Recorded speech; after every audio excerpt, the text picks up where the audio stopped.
Hello, guys. Welcome to what is sort of slated to be the last video lesson for reading seminar. With this video, we should catch up on all of our so far video lessons that we're supposed to do because of the quarantining, because of the coronavirus. So, yeah, this is our last one. It actually will make us up into the beginning of week 9. So this can be viewed as an extra credit video, or if we need to continue doing makeup videos because of further extensions, this will get us on track. Hopefully my department lets me know and the school lets you know what's going to go on. I'm assuming we're going to meet in person from May 11th. So without further ado, because these two videos combined will give us our full 40 minutes, I give you Kim Hyunwoo and Hwang Yuna. Hyunwoo will finish up Immigration, Chapter 9, and Yuna will present about Chapter 10, Terrorism. I hope you guys are interested in these topics, and I hope that you enjoy watching your classmates present. Enjoy these, and perhaps the next time we meet will be in person. Take care, and stay safe. Hi guys, I'm Hyunwoo. I'm gonna present the Chapter 9 Immigration. This black square part is for my self video, so my face will not hide the screen and you know what I'm saying when I start it. So let's begin. I think it makes more bigger than I thought. Before the main part, I will introduce myself. I'm Hyunwoo. My major is Naval Architecture and Ocean Engineering, in short NAOE.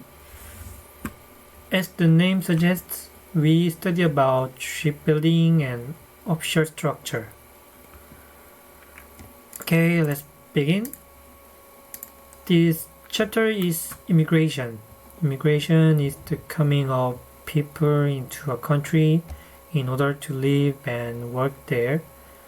More humans cross more borders in search of jobs, security, and better future. As a result, some people antagonize, assimilate, or deport foreigners, and culture plays a big role in this process. My part's subheading is from racism to culturalism. We have to know definition of racism and culturalism. Racism is the belief that people of some races are inferior to others, and the behavior which is the result of this belief. And culturalism is a trend or tendency to promote one culture over the other cultures.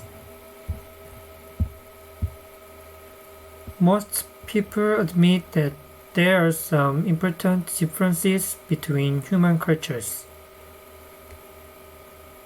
from sexual to political point. So, cultural relativists say the differences do not represent hierarchy, which is not acceptable to culturalists. Cultural relativism is simply the perspective of recognizing and understanding the diversity of world culture. Culturalism and cultural relativism have similar names, but they have the opposite meaning. So, how does culture relate to strangers and immigrants?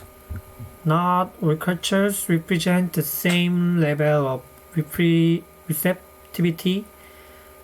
The book gives examples through the relationship between Syrian refugees and Germany and Saudi Arabia. Since 2011, Germany has accepted more Syrian refugees than Saudi Arabia. Therefore, If you think welcoming strangers is a good culture, you should think that German culture is better than Saudi Arabia culture.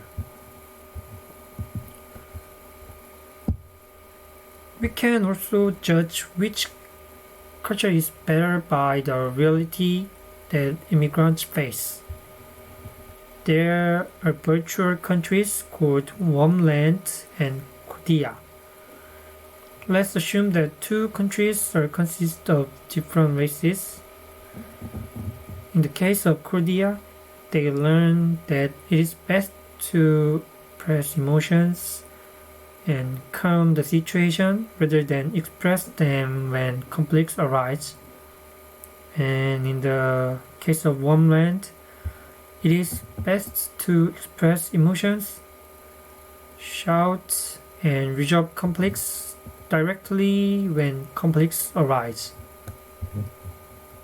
This assumption will be used by the end of the presentation, so keep in mind. Let's assume that I'm an interviewer from Korea and a Warmland man named A and Korean man named B came to our country and applied for my company. A tries to resolve the conflict directly by getting angry and shouting whenever there is a conflict, while B tries to resolve the conflict calmly even if it takes a little time. If I prefer B, am I a racist? On the contrary, what if A and B get a job at a company in Warmland?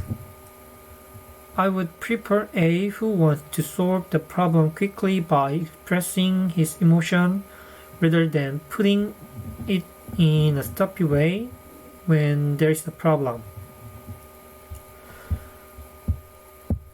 This situation may seem racist, but is actually closer to a culturalist. Point of views have shifted from a biological point to a cultural point nowadays.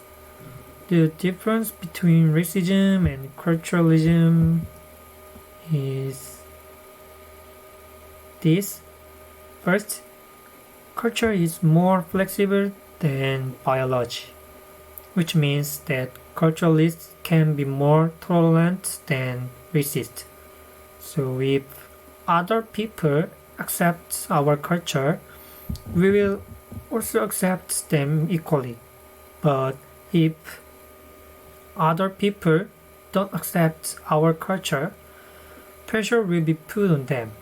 Moreover, even if they try to accept our culture, if they can't accept it for other social or some reasons, they will be blamed despite their efforts. Second, culturalistic arguments can sometimes be reasonable. As you can see in the example, even if I prefer B, Korea person, it can be reasonable because it's a choice considering human relations in the workplace. On the other hand, if I choose B because they have different skin colors, I can't avoid ethical criticism. Some opinions by these culturalists may sound reasonable, but we don't have to accept all of them. Their opinion also have some flaws.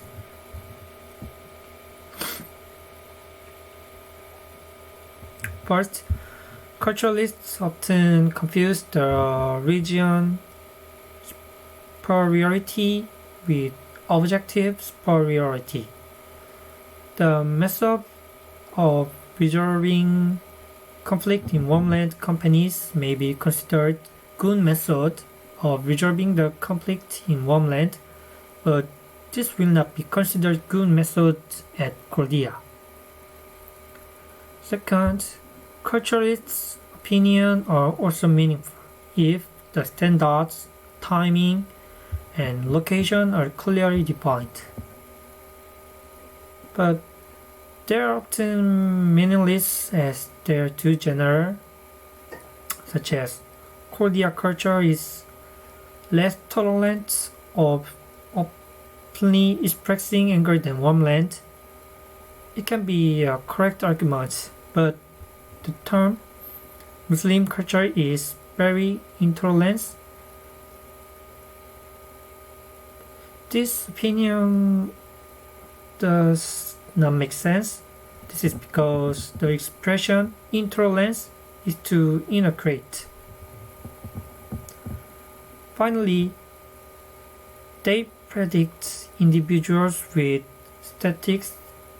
statistics-based arguments too many times. This can be said to be the biggest problem. Let's see this case. C from Korea applied to a homeland company. An interviewer may think like this. Oh, most of applicants from Korea were so quiet and stuffy, so I'm not gonna pick C. But how do we know who he or she really is? C may be an active and straightforward person unlike his or her friends in Korea.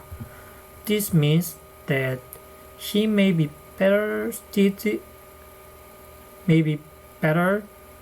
suited to a homeland company than anyone else.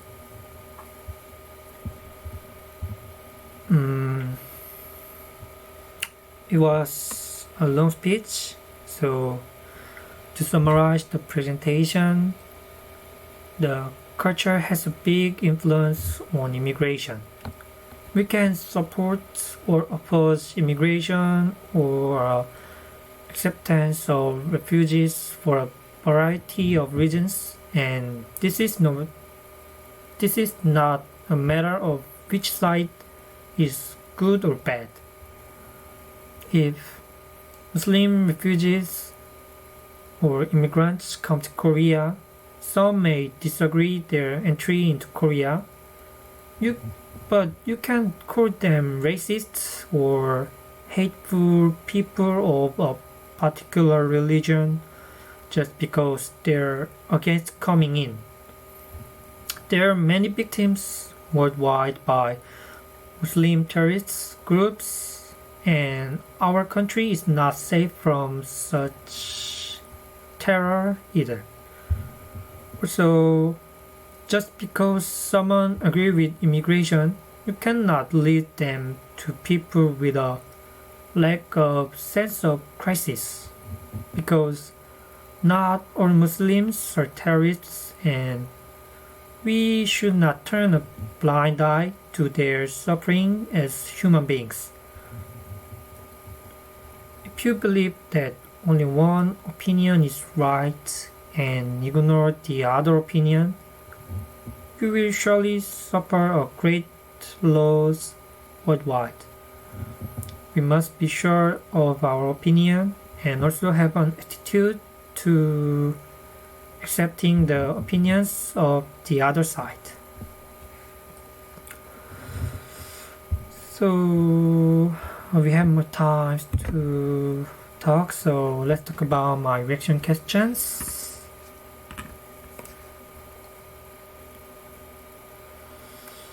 Illegal immigrants saved about 10 people from fire. Should he or she must be deported? So number 10.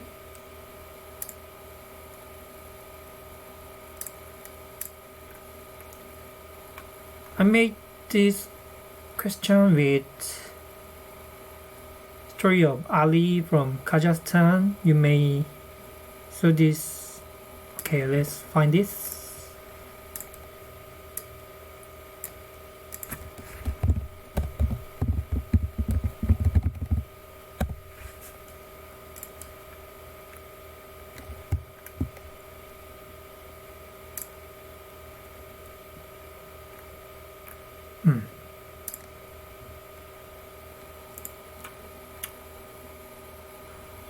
He really saved about 10 people from fire, but he's illegal immigrant, so if you follow the law, he have to be deported. I can see that he can stay in Korea 6 months more, so it's good news. I think he can stay and we don't have to deport him. I saw a comment and I really agree with it. That comment was, it's better to live with good illegal immigrants than Korean murderer.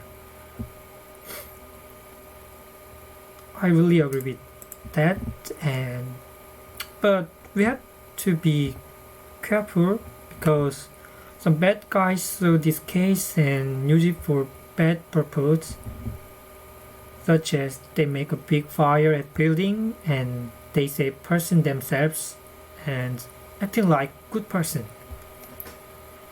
These type of guys who use good system on bad purpose are really bad because they always disturbing making good systems. Okay, so it's the end of my presentation. Thank you for listening for me, and I tried to put all answers of my quiz in this screen so you can find all answers in here. Bye guys, and see you soon.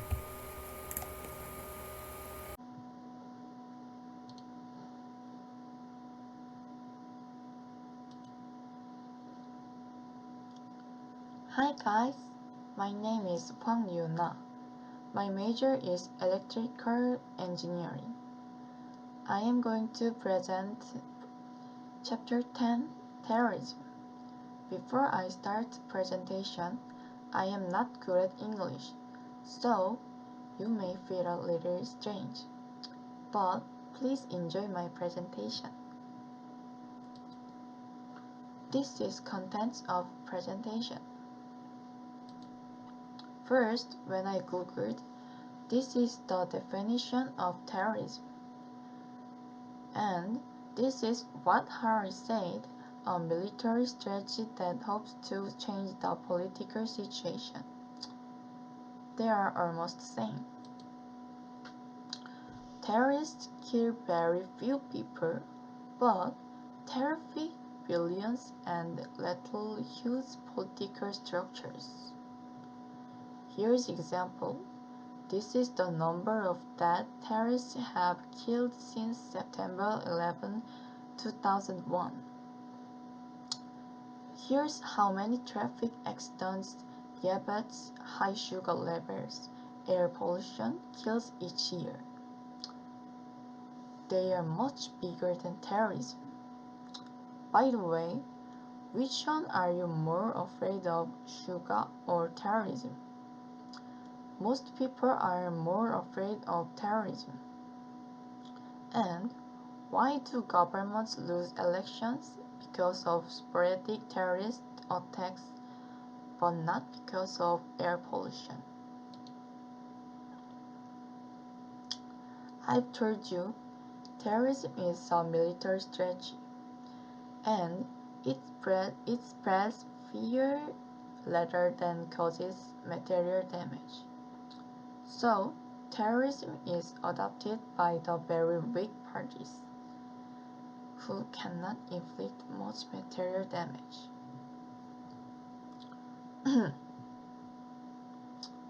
And let's compare it to the conventional war. In conventional war, fear is the byproduct of the material losses, and fear is proportional to the force inflicting the losses. In terrorism, fear is the main story, and there is an disproportion between the actual strength of the terrorists and the fear. And Let's compare terrorism with the Battle of the Somme as an example. Terrorism is far less than the Battle of the Somme. Even adding up all the people killed and wounded in Europe by terrorist attacks since 1945 is much less than the casualties in any number of obscure First World War battles. Can you feel from this data how puny terrorism is? In fact, following an act of terrorism, the enemy continues to have the same number of soldiers, tanks, and ships as before. Also, the enemy's communication network, road, railways, factories, and ports are intact. Terrorists cannot make a dent in the enemy's material power, but fear and confusion will cause the enemy to misuse his intact strength and overreact. The enraged enemy will raise a much more military and political storm than the terrorists themselves could ever create. During every storm, the enemy makes some mistake and the balance of power shifts. Here is a funny story similar to terrorism. The fly wants to destroy a china shop, but it is so weak, and it finds a bull, gets inside bull's ear, and starts buzzing. Then the bull goes wild with fear and anger, and destroys a china shop. The fly is Islamic fundamentalist. It incited the American bull to destroy the Middle Eastern China shop. This kind of things happens easily because there's no shortage of short-tempered bulls in the world. Next, reshuffling the cards. I've told you terrorism is a non-aggressive military strategy. Even it leaves all the important decisions in the hands of the enemy. When terrorists attack, they don't want to stage a frightening spectacle that would anger the enemy and provoke him to hit back. So, they want to reduce the enemy's ability to hit back. However, they have no enough power. And provoking the enemy to action without eliminating any of weapons or options is an act of desperation. But terrorists have no other option. Whenever it is possible to inflict serious material damage, nobody gives that up. But this is rarely case. They are so weak. So they choose to produce an enemy's overreaction. First, they kill a handful of people. Then, that captures our imagination and causes millions to fear for their lives.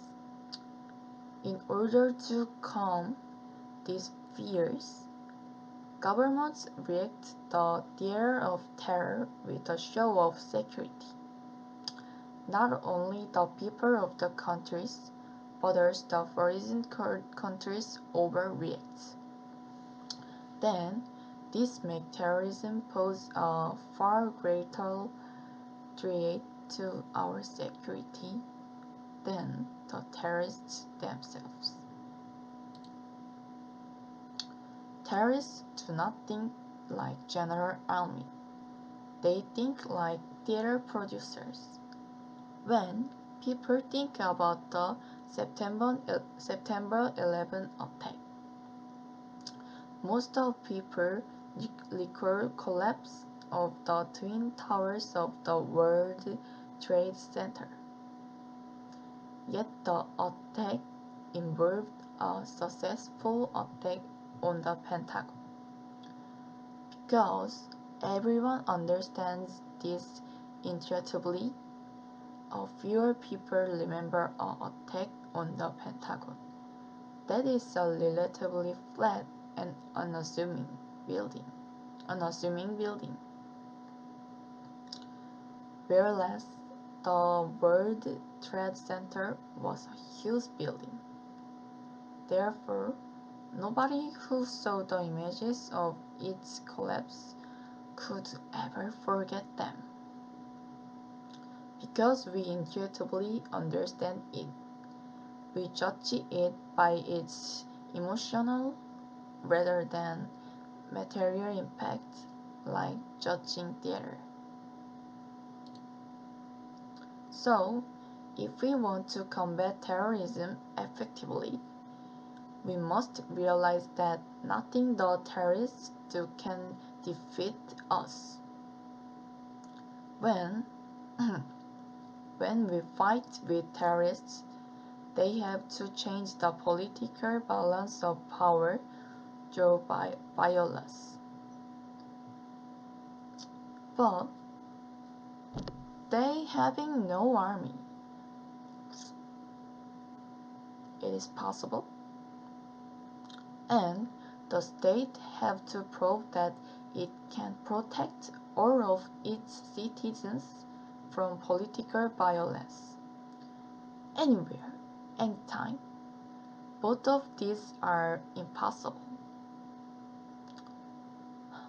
And when the state tries to perform this mission, terrorists hope that the state reshuffles the political cards and hand them some unforeseen ace. Because there will be a political storm at that time. Terrorists are certainly unfavorable, but they have no other option. They have nothing, so cannot lose anything, and could win everything. They are like a gambler who tries to reshuffle the cards. Next, a small coin in a big empty jar. Why should the state agree to reshuffle the cards? Because the material damage caused by terrorism is negligible. The state can do nothing about it. But states often take strong and react far too forcefully and publicly. Thus, they play into the hands of the terrorists. This is because the legitimacy of modern state is based on promise to keep the public sphere free of political violence. A regime can withstand or ignore terrible disaster if its legitimacy is not based on preventing them. But a regime may collapse due to a minor problem that undermines its legitimacy. Here is some example. A government might take a softer approach to sexual violence than to terrorism, because rape does not undermine a government's legitimacy despite the impact of movements such as Me Too. In France, much more than 10,000 rape cases are reported, but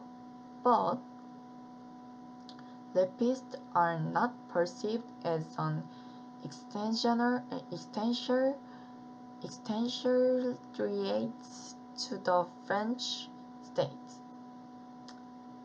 because the state did not promise to eliminate sexual violence, whereas the much rarer cases of terrorism are viewed as a deadly threat to the French, because the Western states have established their legitimacy on the explicit promise to tolerate no political violence within their borders.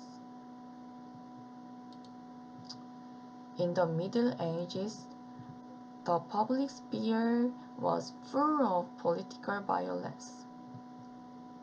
In fact, violence was the entry ticket to the political game.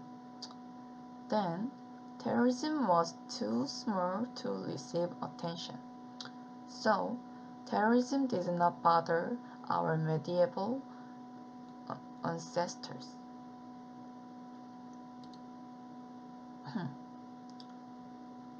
During the modern era, states reduced the political violence within their territories. So, the citizens can struggle without an armed force and command of trillions of dollars, millions of soldiers, and others passes from one group of politicians to another without a single shot being fired. Consequently, sporadic acts of political violence are seen as a deadly threat, like a small coin in a big empty jar. It makes a lot of noise. Paradoxically, the states preventing political violence successfully become a vulnerable stage to terrorism. This is like the black hole of violence. After we crawled out of the black hole,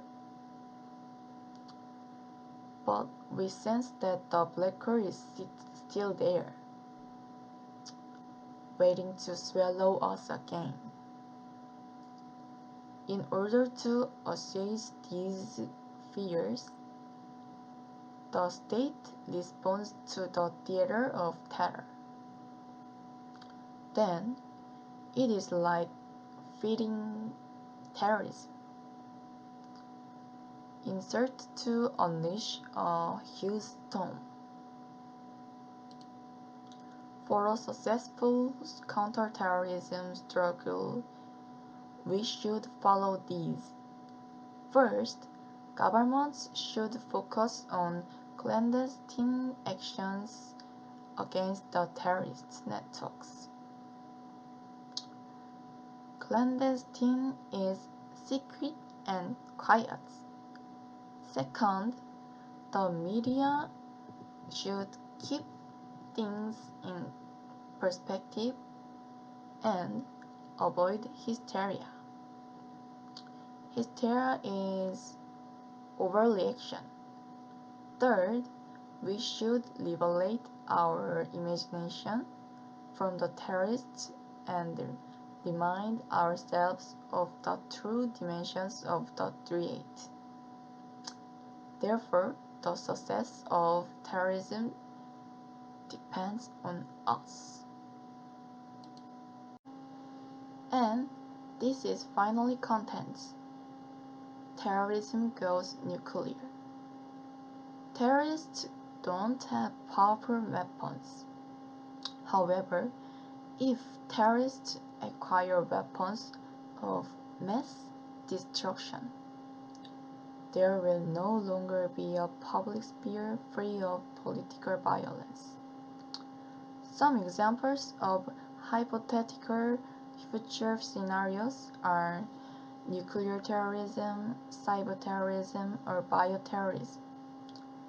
But we should oh, where is E? But we should differentiate them from the actual terrorist attacks, because fear that terrorists might get a nuclear bomb does not justify an overreaction to a very small terrorism. And governments need to balance the fear of nuclear terrorism against other threatening scenarios like global warming, AIDS, and poverty. The US wasted trillions of dollars and much political capital on terror. Their administrations can argue we could prevent a nuclear September 11 because they forced terrorists to think more about survival than about acquiring nuclear bombs.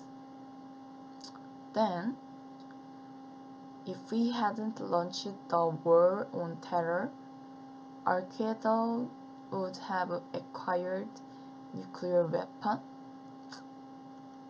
Is that true? In fact, the Americans incurred opportunity costs. It is something that must be given up because of some choice. On this case, example of opportunity cost is investing in fighting global warming. And if New York sinks under the rising ocean, people might accuse their administrations. We always accuse leaders of failing to prevent the disasters, while we remain unaware of the disasters that never materialized. For example, although Russia is stable and Eastern Europe is peaceful now, but there were fears in the US that Russia might collapse, and fears by conflict in Eastern Europe during the September 11 attack. So, the government didn't care about the Al-Qaeda threat. People who don't know that fears blame the government for neglecting the threat. Would it have been wiser if they had focused in the 1990s on the Al-Qaeda rather than Russia or Eastern Europe? And then, thus, nuclear terrorism cannot be the number one item on humanity's agenda, because we have other threatening.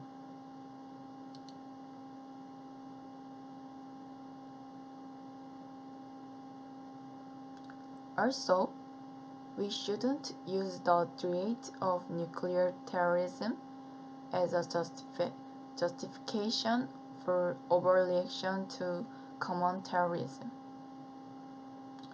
These are different problems.